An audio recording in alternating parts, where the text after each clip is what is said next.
The real working end of the 2012 prophecy, where we start to have the rubber meet the road, is looking at the solar system and seeing that all the planets are changing the same way as the Earth is changing. The Earth changes are not unique to the Earth. They are a universal phenomenon throughout the solar system.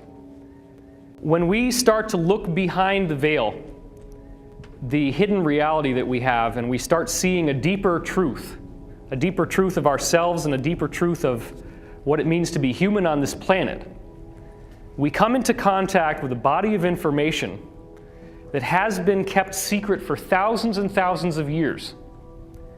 And the reason why is that with this information comes the potential for what is called apotheosis. Apotheosis means human becomes God. The people who are in power believe themselves to be gods. They have inherited an ancient tradition which encourages the practice of developing your own spiritual and intuitive faculty to a much, much greater level than most people ever do. And they have a variety of practices, very distinct practices, which are engineered to awaken your psychic center.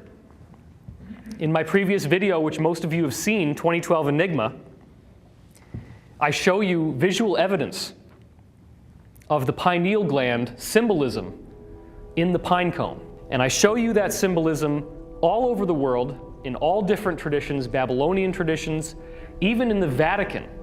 The largest statue in the square, which is called the Court of the Pine Cone, it's huge. It dwarfs the size of a human being. Why would you put a pine cone on a big statue? Why did Jesus say in the Bible, "If thine eye be single, then thy body will be full of light"? If your eye is single, what does he mean by that? Does that mean that if somebody pokes your eye out that you're going to suddenly start glowing? No.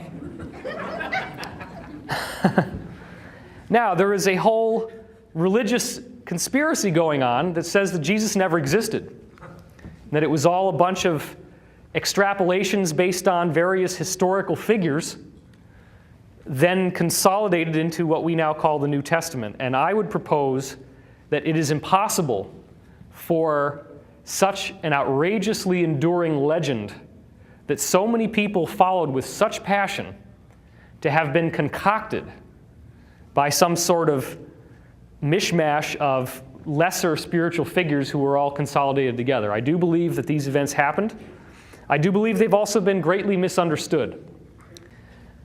When you see the greater reality that I am going to share with you in this presentation, you come to an understanding that your DNA did not randomly evolve on this planet.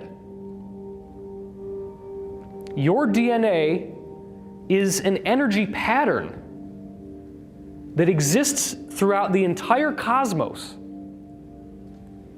And that energy pattern is a wave. The ancients built the Great Pyramid as a focalizing device to harness that energy.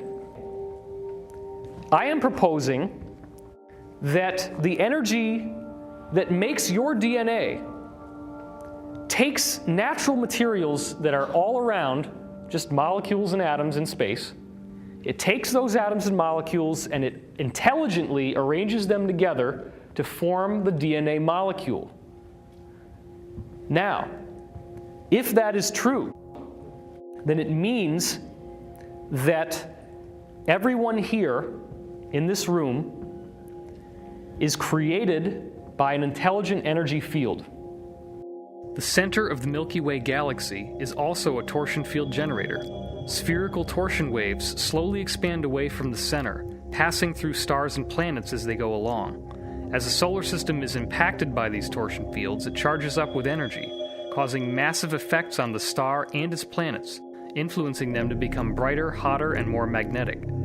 These waves also have a stimulating and programming effect on the DNA molecule, ultimately rewriting the code of every life form on the planet.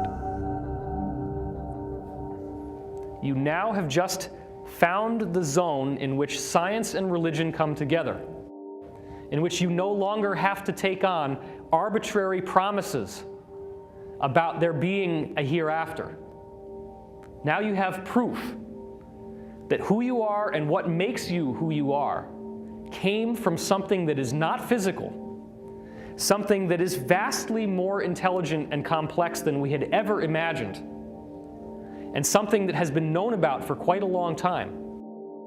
There is no difference between biological life and inanimate matter except for the sophistication with which the energy that makes that matter is flowing. The rocks that make the pyramid are made of the same stuff that spirals in to make your DNA. It's just that the DNA is a much more intelligently spiraled version of that same energy, whereas the rock doesn't have as much structure. But the pyramid uses calcium carbonate, CaCO3. The basic matrix of limestone is quartz. And quartz is a crystal, so it has crystalline properties, which means as you get more and more crystallized in terms of a mineral, you're getting closer and closer to what becomes biological life than you had before. So a crystal is a very important conduit between the world of life as we know it and the world of the inanimate matter as we know it. That's an important point.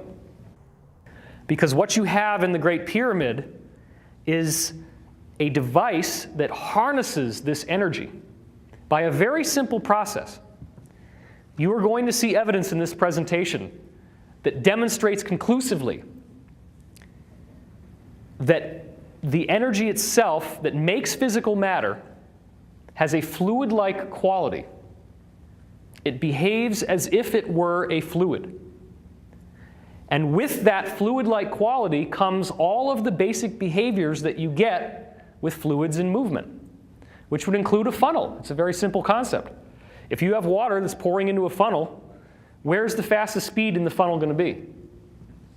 Right at the bottom, right? That's where it's spinning the fastest. And the funnel is obviously going to take all that water and it's going to create a current through the funnel. So if every single calcium carbonate crystal inside the Great Pyramid is taking in this fluid-like energy and it's flowing through, now again, the flow is not happening in 3 dimensions of space. It's happening in 3 other dimensions, which is the time field.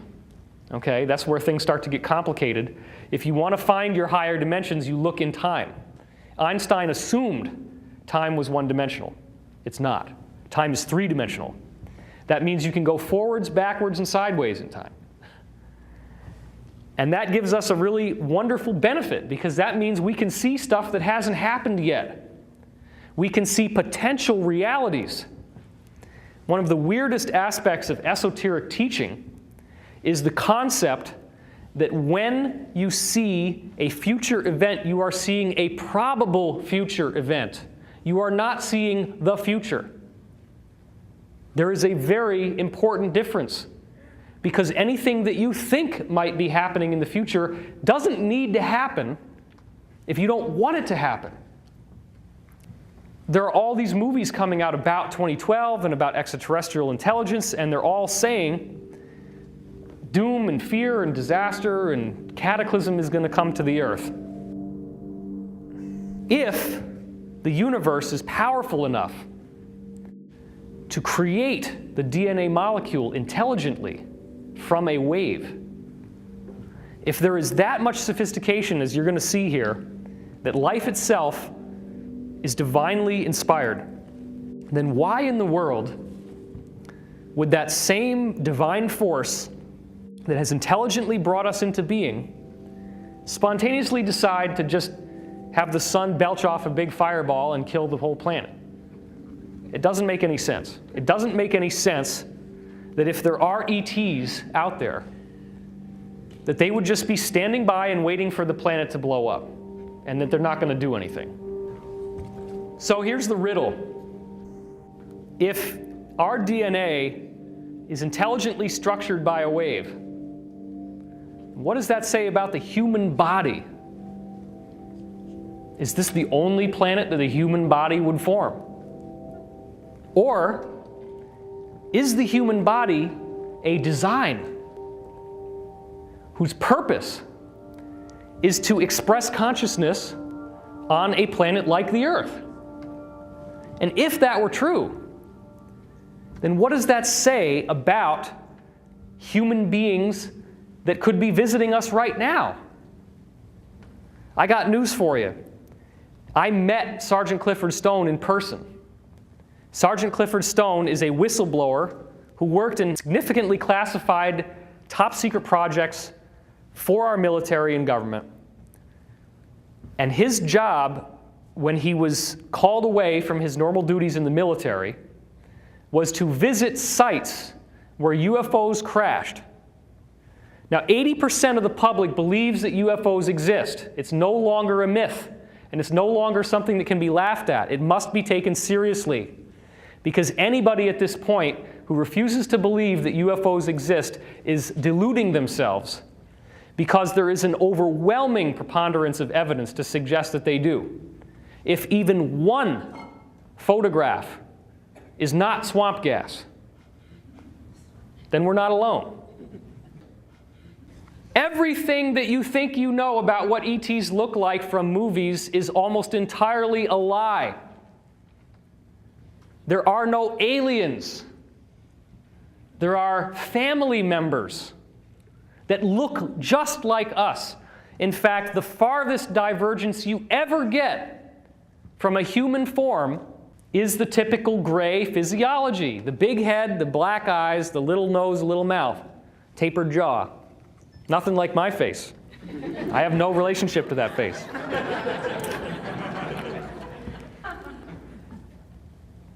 Most people are still wrestling with the question of whether these saucers even exist. And then if they get to the point that they exist, the simplistic idea would be, well, maybe they come from Mars, or maybe they come from Andromeda Galaxy, or maybe they come from... There is no maybe they come from. That implies one place. What I'm saying is that we have a whole galaxy full of human life that naturally evolves on planets wherever possible. In fact, in the Law of One material that I so often discuss, it says there are 67 million planets with humans like us at this dimensional frequency just in this galaxy. 67 million. How in the world do you tell the public that we are surrounded by human civilizations, most of whom who have ever been able to get to us have technology vastly superior to what we have? Anti-gravity, no problem. Limitless free energy that is clean and doesn't burn anything and doesn't pollute the atmosphere, no problem. It exists everywhere. Our guys in the inside government have had this for at least 50 years. And there is a convergence of discoveries that came from men like Nikola Tesla and John Keely and Townsend Brown that then dovetailed with crashed wreckage from extraterrestrial spacecraft. So look, things are not going to stay the way they are very much longer. The year 2012, if nothing else, represents a bifurcation point, a split between the way that things have been and the way that things are going to be. And if you don't think that there are other humans out there who are willing and able to welcome us into their community, then you're not paying attention. Star Trek apparently was channeled to Gene Roddenberry through a group that he was working with that had started in the 1950s and is part of what we're going to be getting to at the end of this talk. The Star Trek information is very accurate to what actually is known, which is that they do follow a so-called prime directive, and they will not interfere with a given planet's history until that planet is ready. So last year, there was the big hoopla about October 14th, right? Everybody said a 5-mile wide UFO is going to appear in the sky and is going to hover there for 3 days.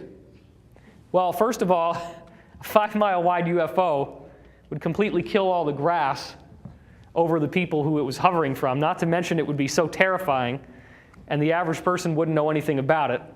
And if any ETs were to channel that through one person, then that person basically has become a messianic figure. And they don't ever want to give somebody that much leverage. Because what they found in the 1950s was that if they did speak through certain human individuals, here on earth, that their egos would get inflated because now they felt special, they felt different, they felt like they were the anointed teacher. And so we're not allowed to have any one leader. There is not going to be a second coming of Christ. However, the Casey readings, one of many sources we're going to be discussing, are adamant in saying that the second coming of Christ is you. It's all of us. It is the awakening of the Christ principle in humanity. And I'm not trying to force Christianity down your throat. In fact, I'm going to give you some very important information here. Every single ancient tradition in history has documented records of angels and gods. The angels look like human beings, but they glow, they can levitate, they can read your mind, they can teleport from one place to another, they can manifest objects out of thin air, they can create manna from heaven. They have abilities that we would consider to be godlike.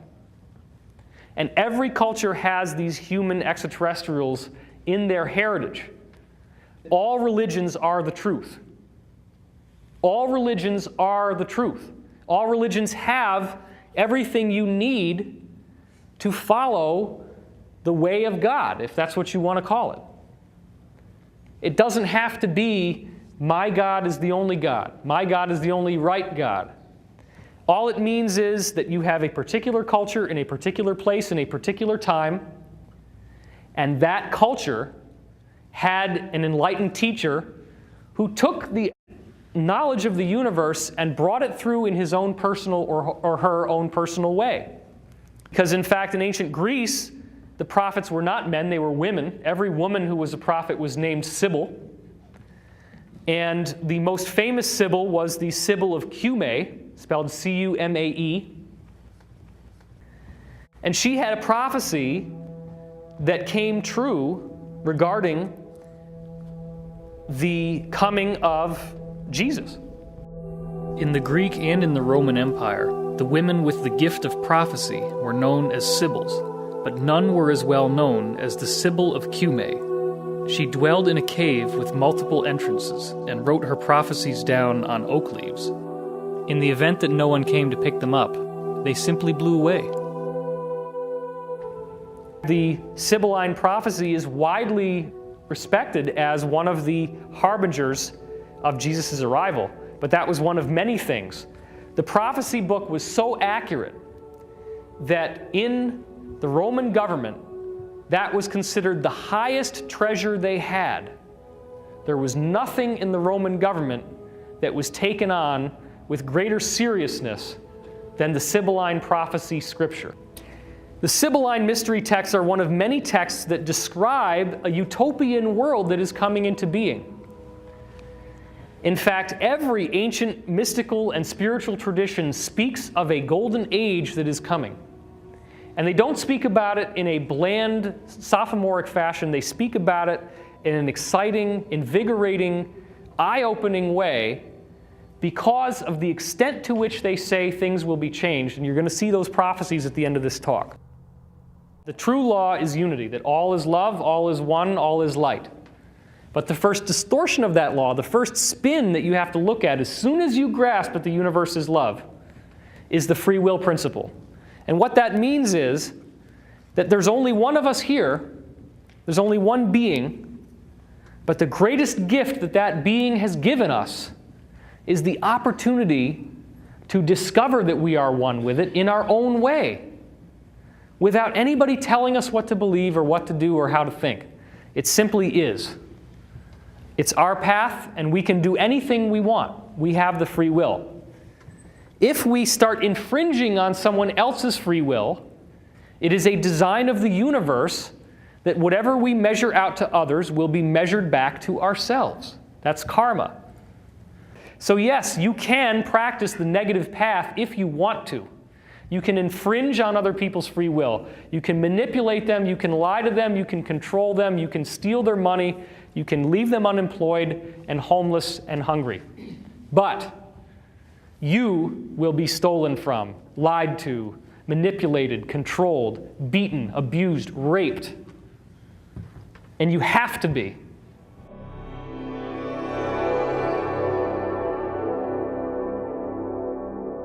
The Mayan calendar is the primary vessel through which we have speculation that the year 2012 might be different than other years. That's the primary vessel that we have. But what I'm about to show you to open up the talk is that the Great Pyramid of Egypt actually has a timeline in it, and that timeline has 2012 as the most important year. Obviously, here's the Great Pyramid. You can see that there are passages inside, and that these passages are much more complex than what's inside all the other pyramids. The outside of the pyramid has a hollowed-in surface, which is very interesting because it could potentially bounce lasers off of it from space. Originally, the pyramid was covered in white limestone casing stones, which were so smoothly polished that it looked like it was pure marble sculpture. Reflective marble with a perfectly flat face. This was not an object built by human beings on this planet with the technology that they had available at the time. Not at all. When the Great Pyramid of Giza was first built, it was covered with white limestone that was so highly polished it would shine like a mirror in the daytime. Over thousands of years, the pyramid degraded. The casing stones were dislodged by earthquakes and were eventually hauled off to build mosques in Cairo.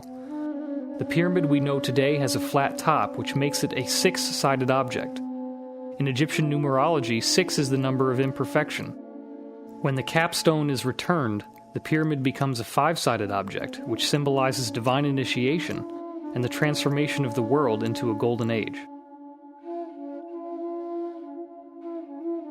In this photograph, you can actually see that line of how precisely this thing was built, that it actually has that slight indentation going up the side. I want you to pay special attention to what are called the scored lines right here, because what we have is the fixation of a timeline. The timeline is fixed by an alignment where the pole star for its time, which was Alpha Draconis, shines down through the descending passage into the bottom at the same time that the Pleiades constellation is directly overhead.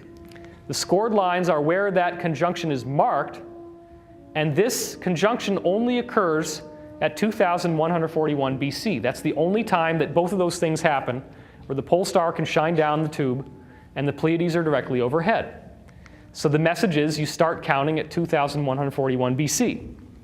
I'm not going to take the time right now to try to explain to you how the pyramid's timeline works, because it's extremely complicated. But what I will say is that it's all based on numerology. The number 1 equals one thing, the number 2 equals something else. And here's the list of what the different numbers do. Now you can find this list inside Peter Lemaisurier's book, Great Pyramid Decoded.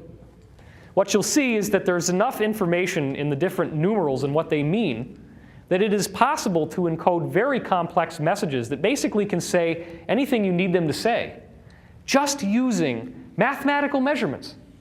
Measurements that are very simple, measurements that can be repeatable. In the Great Pyramid texts, there are actual texts associated with the Great Pyramid. They give you all these numerical meanings. So they give you the code. You actually have the legend that tells you how to read the map. Here they're doing a variety of tests of the numbers because you want to multiply numbers together, subtract numbers from each other, etc.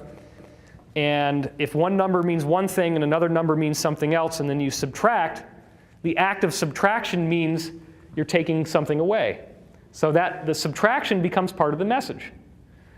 Addition means you're adding to, subtraction means you're taking away from, multiplication means you are multiplying the effect of. So mathematics becomes a language. This is a full diagram of the various passages in the Great Pyramid. And the one that we're particularly interested in is the King's Chamber, because what we will see is that the pyramid timeline counts 1 inch, which is an Egyptian inch, not a regular English inch, slightly smaller. 1 inch equals 1 year. Now, the guy who wrote the book, Peter Lemaisurrier, continues to use that system right up until the so-called Great Step. And he believes that the timeline should be changed when you get to this area of the timeline because, he says, at that point, it just doesn't make any sense that events would be happening so fast in time. that so many things would happen that are so profound and amazing in such a short period of time? Why not? Why not? What kind of arbitrary decision has been made to strip the timeline of the possibility that things could happen so fast? This is important because the descending passage is the one we look at first. And you can see the dates of the timeline here, AD 1440, 1521. And Le Mesurier ties in these dates to some very interesting historical stuff. Obviously, summer of AD 1914 is the exact time that we went into World War I, that war to end all wars. At that exact moment, the passageway no longer has a smooth, flat floor. It goes into this area in which the entire floor is what the people that studied the pyramid called unfinished. Because it quite literally is this bumpy, convoluted floor that you can't really walk on without worrying about spraining your ankle. It's not flat anymore. It's all bumpy and weird and distorted. The time that that starts is 1914. And so what you have is you're looking at a prophecy that was put in stone possibly over 10,000 years ago, if you believe scholars like Graham Hancock and Robert Bauval, who talk about the fact that the Sphinx is weathered with water that couldn't have been done unless it had been there for much longer than we take it credit for. The Great Pyramid, conventional dating is based on these quarry marks that they found in the relieving chambers above the king's chamber. But those quarry marks were painted incorrectly. And they were painted incorrectly using all the mistakes that were in the book that the guy who discovered them had. Isn't that convenient? So, AD 2004 is when the bottom drops out of the world. That also is around the time of Hurricane Katrina. It's around the time that a lot more people started to suddenly wake up. 9/11, I think, is also included in this. I think 9/11 is the immediate precursor to what this pit is. And the pit also just represents the widespread understanding that there is great harm being done in the government and in the world. The Great Pyramid talks about 3 different paths that people take depending on where they're going. And this is worth looking at. The bottom path here, the subterranean passage, is materialism, the physical path of spiritual death for the masses of humanity. 2004, again, this book is from the 70s, shows that that's when we hit bottom. It's the ending of what happens in the beginning at 1914, which is the beginning of World War I, in which mechanized warfare allowed for much, much larger death than had ever been possible before. I mean, war was pretty crazy if you think about it before World War I, right? You got a bunch of guys standing there with guns, standing right in front of each other, bang, bang, bang, bang, bang, and everybody's just falling down dead everywhere, right? But once you have an airplane, you can just cowardly go along, drop a big old bomb on somebody, and blow the hell out of them. So what started in World War I came to a conclusion of how bad it can get with the Iraq War in 2004, and this regime that seized power over the most powerful country in the world. The people who built the pyramid, ostensibly 10,000 years ago, knew that George Bush was going to be coming into power. They might not have known who he was. It's funny, right? But it's true. They knew that the overall timeline specified that that's when things were going to hit their worst point. And I also receive intuitive information. I'm one of those people who can channel. Take that for what you will, but it's very interesting that I received prophecies about the Bush administration coming into power before they did, telling me that in the 2000 election debacle between Bush and Gore, that Gore did not have a chance. The exact passage was, the vice president considers this his own authorship, meaning he considers that he can author how this election is going to turn out, calling for vote recounts in Florida and so forth. It's very convenient when your brother happens to be the governor of Florida. Wonder how those recounts are going to go. The vice president considers this his own authorship while not realizing that he is completely naked. He's got no chance of winning the election. The interim period decides the next victor. The interim period is that time between when the election ended and when the Supreme Court elected George, or selected George W. Bush, right? So this is when things really hit the bottom, because that's when he stole an election the second time. But you have a middle path here. If you go up the timeline, you have the physical rebirth for semi-enlightened people, the karmic evolution towards spiritual initiation. So this is the secondary path. The biggest path, the top path, when you go up to the King's Chamber, you are now in the path of Ascension. You're in the path of the Messianic initiative in which you become the fulfillment of the Christ promise and you achieve spiritual escape from materiality, from being human and physical.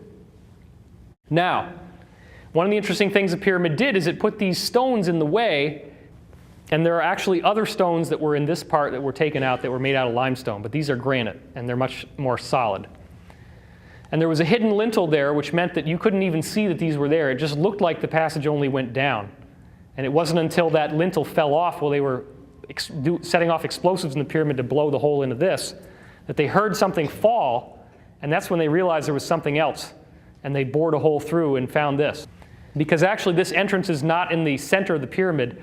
It's 286.1 inches off from the center, and that has a symbolism of the reincarnation of the spiritual messianic role. This whole pyramid is basically designed to tell you that this messianic figure is coming back, which is us. We're all the messianic figure. So the granite plug shows us that we cannot go up this path. Everybody on earth is going to have to go through the path of the dead. And that's why the pyramid is a tomb, because it symbolizes that we are going through that death. So you have to go into the subterranean chamber. You have to hit the pit, or at least see that it's there and not fall into it, before you turn around. This is in your own personal life, the metaphor is. And you have to start crawling back up the subterranean passage, and you get to this point where you can bore a hole through the wall, and then you have this very interesting passageway that's called the forced passage. And what that represents is that you literally have to bore your way through to get up to this point where you can either go into the Queen's Chamber, which is the path of organized religion, or the King's Chamber, which is the path of true spiritual mastery. So this represents how you dig yourself out of trouble. The well shaft or grotto is the stopover point where you actually get to relax a little bit. And many of us have had to go through that. Another interesting thing you see here is that the year 1945 is very interestingly flagged by this structure, which looks very much like there's some sort of altar associated with it. Now, this is what it looks like from the side. It's actually very stretched out inside the chamber. The chamber has a long length going towards the back wall here. It's actually not so tight as you see here. But 1945 is right in the middle of this little statue arrangement. That's the end of World War II. It's a nice little break. You see that there's two equal pillars here, sort of like World War I and World War II. And that's kind of what it means. So now you have this whole area down here, which means that part of the world, part of the people in the world will continue to go through this suffering as time goes on. They're not going to immediately see what's happening. Once you start going towards the Queen's Chamber, you have to climb your way through. This is the entrance to the Queen's Chamber right here. If you want to go up into the King's Chamber, you have to actually climb up these holes in the side, as you can see here. And this is the lifelike size of it. Now this is the Grand Gallery, as it's called. You're climbing up, and then this is the great step up here. And here's a diagram of them life-size going up. And the point that we're concerned with is right here. This represents, there's three little spots, as you can see from the side here, the grooves. But only one of them actually holds a piece of stone in it. And the stone has a symbol on it. And this symbol is the only symbol in the entire Great Pyramid that's like a little plaque that actually shows you something that means something. Okay? That's the only one. Other than this, which looks suspiciously similar to a pregnant woman's stomach. And that is not an accident. That's what it's meant to look like. It's meant to look like the earth giving birth. This is symbolic of the rainbow or the new sunrise. Guess what year in the timeline this is? 2012. The most important date encoded in symbol in the Great Pyramid, if you count 1 inch equals 1 year, is 2012. And it is encoded in this symbol, which represents the dawning of a new age, the sunrise, the rainbow, the fulfillment of the promise, because the rainbow is the bursting forth of color and light and love and majesty to the world that it had not been in before. The stone symbolizes trials that we have to go through, energetic walls that we have to pass through along the way. Now what I want to point out here here's where he actually talks about this and says, if you don't change the dating from 1 inch per year, the first Messianic Advent, where you just saw the symbol, is 2012. The second is the year 2030. The third is 2057, and the fourth is 2084. Now, what's 84 minus 12? 72. What does 72 mean? Who knows the answer? Bueller? Bueller? There are 72 years that it takes for the Earth to move through 1 degree of the precession of the equinoxes, which is a 25,920-year cycle that represents the end of the age. So it's interesting that if it takes 72 years to go through 1 degree, that the pyramid is describing a 72-year transitional process in which not only is 2012 important, but once we get through 2012, the next date that we're going to look at is 2030. And then we're going to look at 2057. So we're only going to have to wait another, 18 years after 2012 before we get to 2030. That's pretty cool.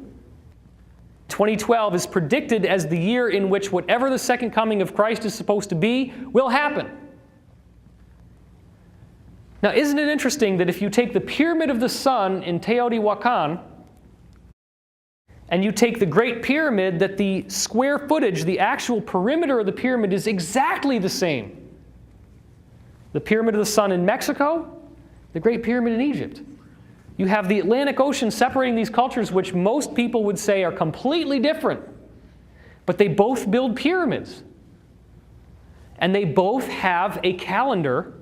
The Egyptian calendar happens to be a lot more complex to understand because it's this whole timeline thing in a big pyramid. But they both have a calendar that flags the year 2012.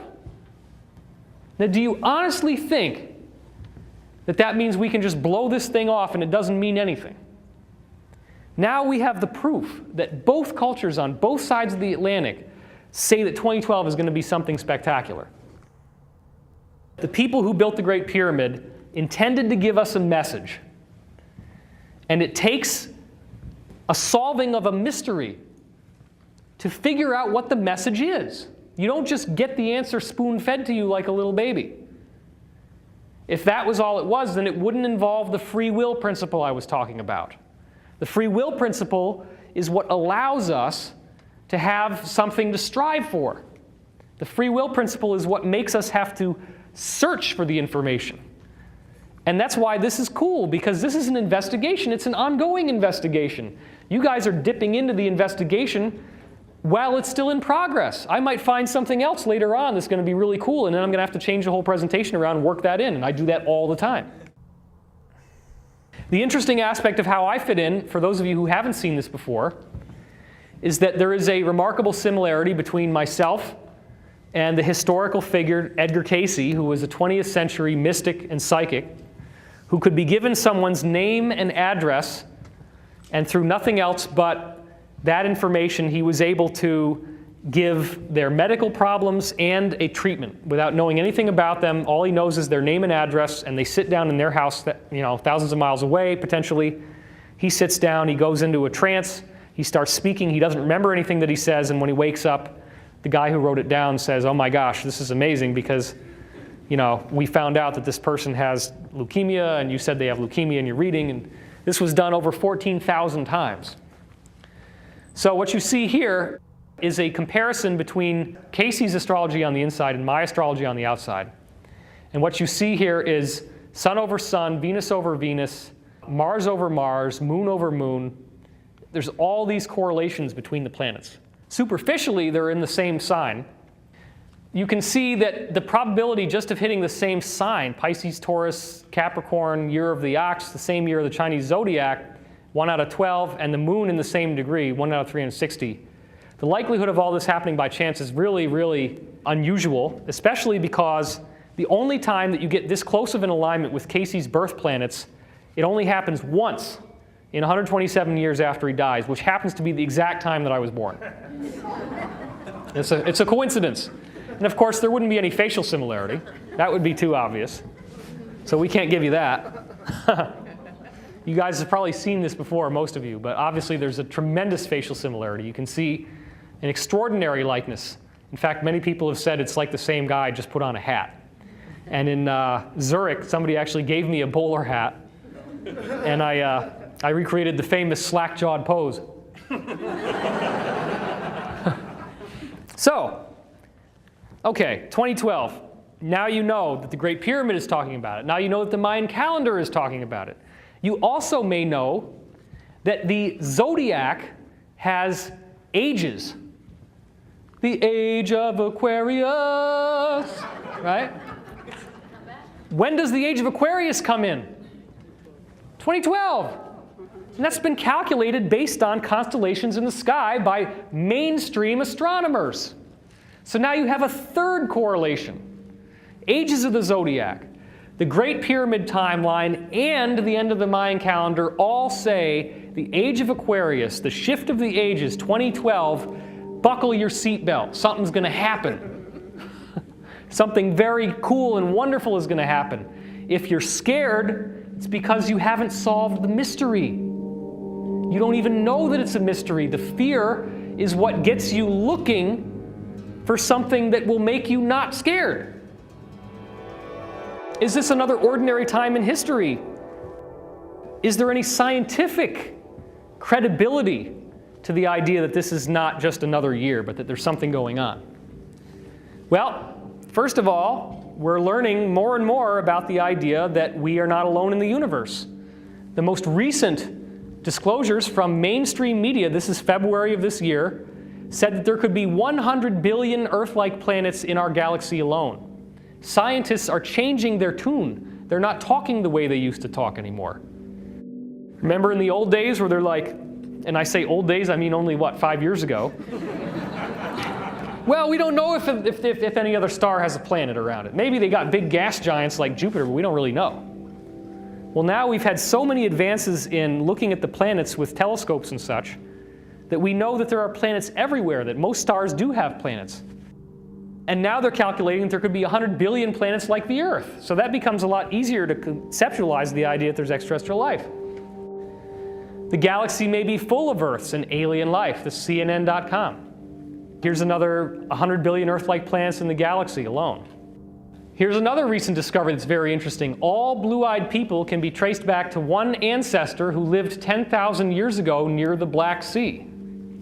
Guess what, guys?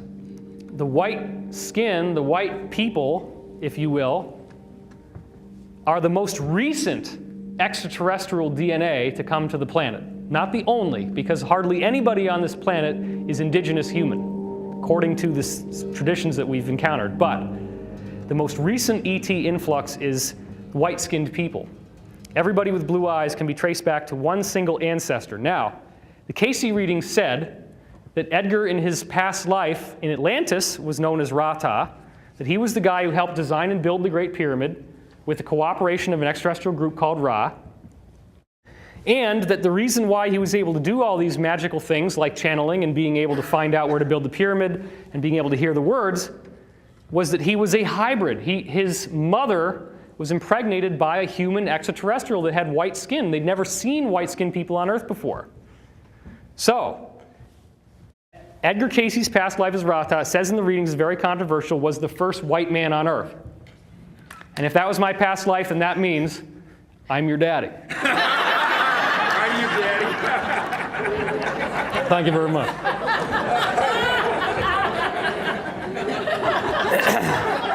You have to be able to laugh at yourself. I mean, it's ludicrous for me to say that I was somebody else, and I don't. All I know is that there's a facial similarity. You can't deny that, okay? You can't deny that. You can't deny that there's an astrological similarity. Those are facts. You can't deny that I also have done readings like he did, and you can't deny that I put readings online that predicted events that happened in the future that actually came true, okay? And the Casey readings did predict that he would come back, and they said that he would be more like Ra-Ta than he was like Edgar. And Ra-Ta created a hall of records in which all the knowledge of Atlantis was put together for future races to use, for future people on Earth to use. The hall of records is accessed telepathically.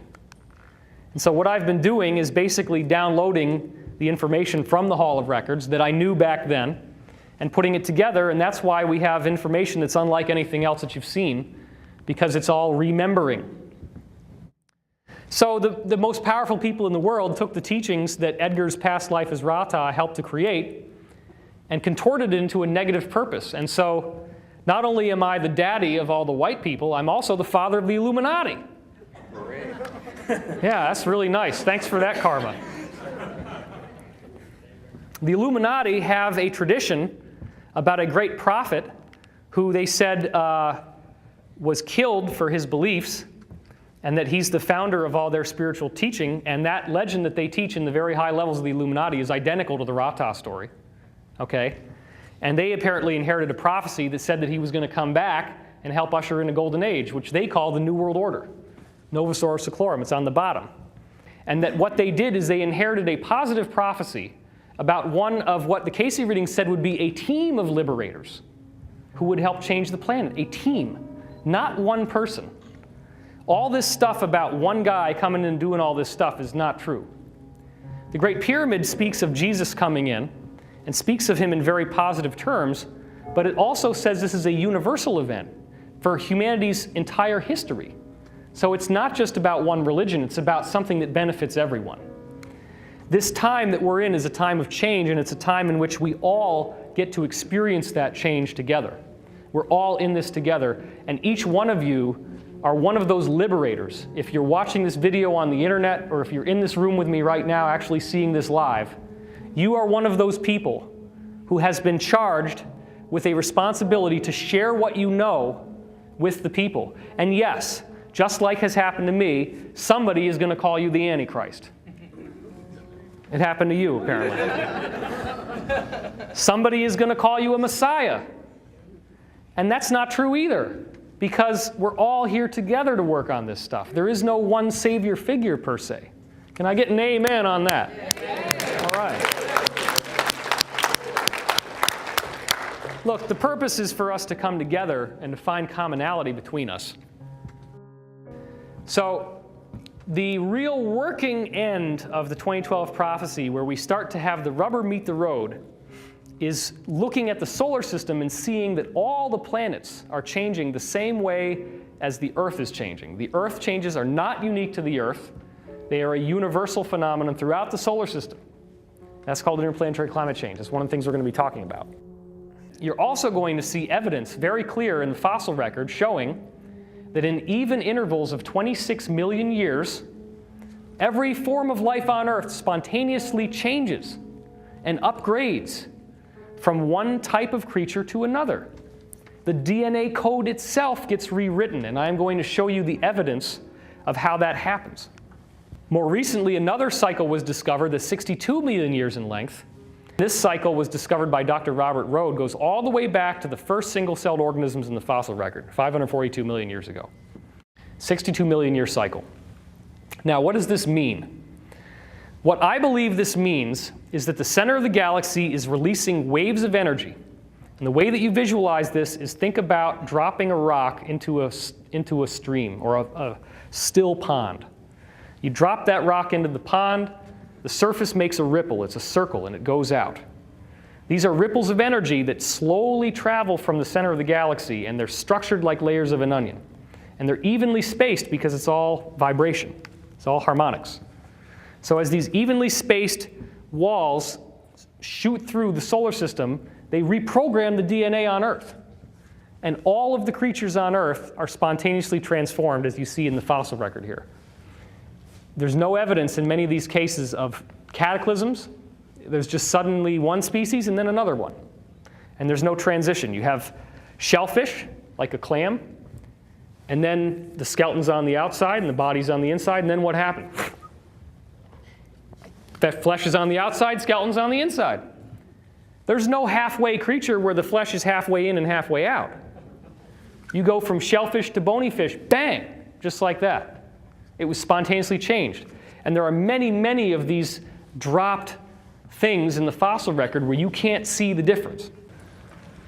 So, in order to understand 2012 and to make sense of these prophecies, what we really need to do is look back to the past, as we've already started, and get a sense of what was the technology of Atlantis, because I want to present to you the possibility that a technology doesn't necessarily involve machines with electrical circuits and gears and moving parts. A pyramid can be a technology. It can be a technology that operates as a machine just by sitting there, and as I said earlier, acting as a funnel for this fluid-like energy that makes all of matter as we know it. Obviously, you have the pyramid here. This is the second pyramid next to the Great Pyramid of Giza and the Sphinx in front. These are the casing stones, what's left of them on the top, which originally, as I said, were mirror-polished, white limestone. We now have an Atlantis-type city that was found under the ocean on the western tip of Cuba. And this was covered in the media briefly, but then the story was squelched. This is the actual side-scan sonar photographs of what was originally discovered. This was two scientists, Paulina Zalitsky and Paul Weinzweig, who had been given a charter by the Cuban government to conduct side-scan sonar readings of the seafloor around Cuba, hoping to find sunken Spanish galleons with gold on them and treasure. And they promised that they would give the Cuban government a share of the profit. So that seems like a pretty good deal. You just give somebody permission to do these readings, and then lo and behold, if they find something, you get to make money.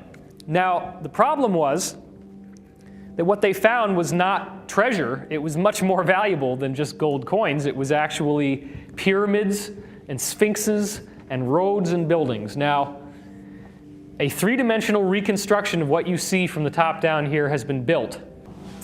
So what you see here is the ruined platforms of giant buildings that are now a half a mile under the ocean. And we know, based on geology, that these structures could not have been above sea level any time earlier than 10,000 years ago.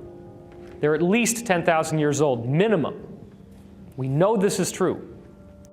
This should be the smoking gun of Atlantis. There was a contract made with National Geographic. This was all supposed to be released in the summer of 2003, but it got squelched. It never came out in the open, unfortunately. Here's Paulina Zalitsky in front of inscriptions that she found in the caves in Cuba that are very, very similar to what she saw in the Atlantean ruins that she was looking at with a submersible submarine that has a little camera in it. She actually saw inscriptions just like this. Now, these are the descriptions of those energy fields in the solar system. Remember I was telling you the galaxy gives off these rippling waves of energy and they come through the solar system? Well, the Atlanteans knew about that and they were drawing it. And so what you see is planets here with their ripples on it, and then that's the sun. Or that could be the galaxy. We're not really sure. She also found these inscriptions in the caves of Cuba, which would have just been the highland mountains of Atlantis. And these are identical to inscriptions that were found on the stones underneath the water. Now, this is the closest that she's ever come to actually showing us one of the pyramids. This is from actual footage that was taken from her submarine. It's the only picture that has ever been released to the public showing one of her pyramids. You can look at it up close and get a glimpse of what actually is a blunted top. It does not go in a straight line. Well, there is another example of that, and that's the bent pyramid of Dashur in Egypt. And so what we're seeing is very, very similar structure. Now, this is an enormous, enormous pyramid under the ocean in Cuba. So, anybody that tells you that Atlantis is full of crap, I just gave you photographic proof that it exists. So that argument has been shot. We know for a fact that pyramid could not have been above sea level could not have been above sea level unless it was at least 10,000 years old. At least.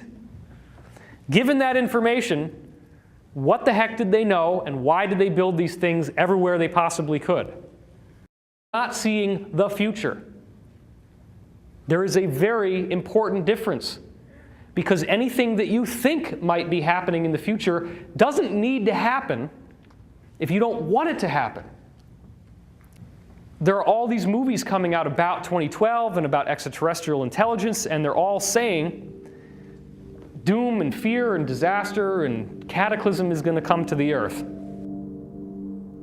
If the universe is powerful enough to create the DNA molecule intelligently from a wave, if there is that much sophistication, as you're going to see here, that life itself is divinely inspired, then why in the world would that same divine force that has intelligently brought us into being spontaneously decide to just have the sun belch off a big fireball and kill the whole planet? It doesn't make any sense. It doesn't make any sense that if there are ETs out there, that they would just be standing by and waiting for the planet to blow up, and that they're not going to do anything. So here's the riddle. If our DNA is intelligently structured by a wave, what does that say about the human body? Is this the only planet that a human body would form? Or is the human body a design whose purpose is to express consciousness on a planet like the Earth? And if that were true, then what does that say about human beings that could be visiting us right now? I got news for you. I met Sergeant Clifford Stone in person. Sergeant Clifford Stone is a whistleblower who worked in significantly classified top secret projects for our military and government. Now, if that is true, then it means that everyone here in this room is created by an intelligent energy field. The center of the Milky Way galaxy is also a torsion field generator. Spherical torsion waves slowly expand away from the center, passing through stars and planets as they go along. As the solar system is impacted by these torsion fields, it charges up with energy, causing massive effects on the star and its planets, influencing them to become brighter, hotter, and more magnetic. These waves also have a stimulating and programming effect on the DNA molecule, ultimately rewriting the code of every life form on the planet. You now have just found the zone in which science and religion come together, in which you no longer have to take on arbitrary promises about there being a hereafter. Now you have proof that who you are and what makes you who you are came from something that is not physical, something that is vastly more intelligent and complex than we had ever imagined, and something that has been known about for quite a long time. There is no difference between biological life and inanimate matter except for the sophistication with which the energy that makes that matter is flowing. The rocks that make the pyramid are made of the same stuff that spirals in to make your DNA. It's just that the DNA is a much more intelligently spiraled version of that same energy, whereas the rock doesn't have as much structure. But the pyramid uses calcium carbonate, CaCO3. The basic matrix of limestone is quartz. And quartz is a crystal, so it has crystalline properties, which means as you get more and more in the square, which is called the court of the pine cone, it's huge. It dwarfs the size of a human being. Why would you put a pine cone on a big statue? Why did Jesus say in the Bible, "If thine eye be single, then thy body will be full of light"? If your eye is single, what does he mean by that? Does that mean that if somebody pokes your eye out that you're going to suddenly start glowing? No. Now, there is a whole religious conspiracy going on that says that Jesus never existed, that it was all a bunch of extrapolations based on various historical figures, then consolidated into what we now call the New Testament. And I would propose that it is impossible for such an outrageously enduring legend that so many people followed with such passion to have been concocted by some sort of mishmash of lesser spiritual figures who were all consolidated together. I do believe that these events happened. I do believe they've also been greatly misunderstood. When you see the greater reality that I am going to share with you in this presentation, you come to an understanding that your DNA did not randomly evolve on this planet. Your DNA is an energy pattern that exists throughout the entire cosmos. And that energy pattern is a wave. The ancients built the Great Pyramid as a focalizing device to harness that energy. I am proposing that the energy that makes your DNA takes natural materials that are all around, just molecules and atoms in space. It takes those atoms and molecules and it intelligently arranges them together to form the DNA molecule.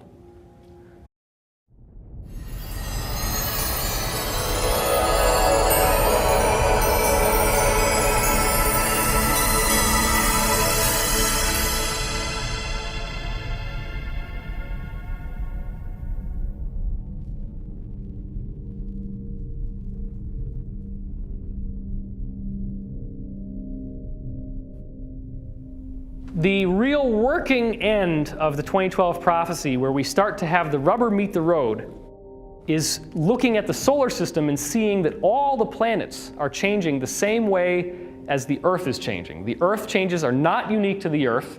They are a universal phenomenon throughout the solar system.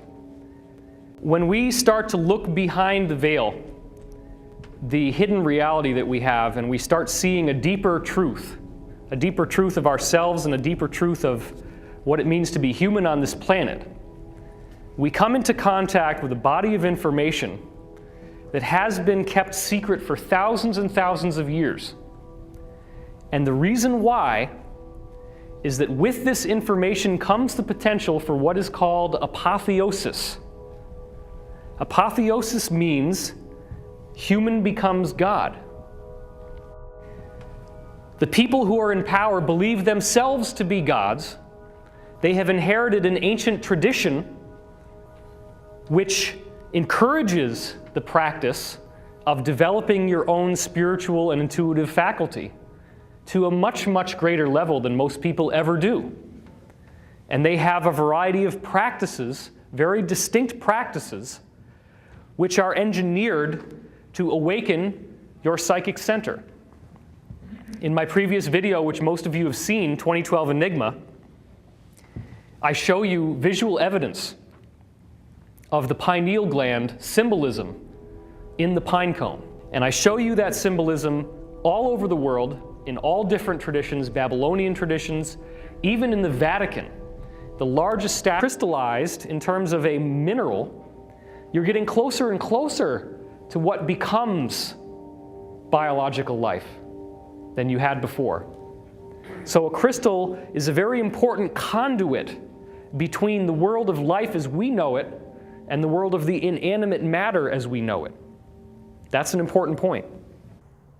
Because what you have in the Great Pyramid is a device that harnesses this energy by a very simple process. You are going to see evidence in this presentation that demonstrates conclusively that the energy itself that makes physical matter has a fluid-like quality. It behaves as if it were a fluid. And with that fluid-like quality comes all of the basic behaviors that you get with fluids in movement, which would include a funnel. It's a very simple concept. If you have water that's pouring into a funnel, where's the fastest speed in the funnel going to be? Right at the bottom, right? That's where it's spinning the fastest. And the funnel is obviously going to take all that water and it's going to create a current through the funnel. So if every single calcium carbonate crystal inside the Great Pyramid is taking in this fluid-like energy and it's flowing through, now again, the flow is not happening in 3 dimensions of space. It's happening in 3 other dimensions, which is the time field. Okay, that's where things start to get complicated. If you want to find your higher dimensions, you look in time.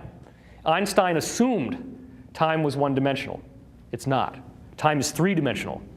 That means you can go forwards, backwards, and sideways in time. And that gives us a really wonderful benefit, because that means we can see stuff that hasn't happened yet.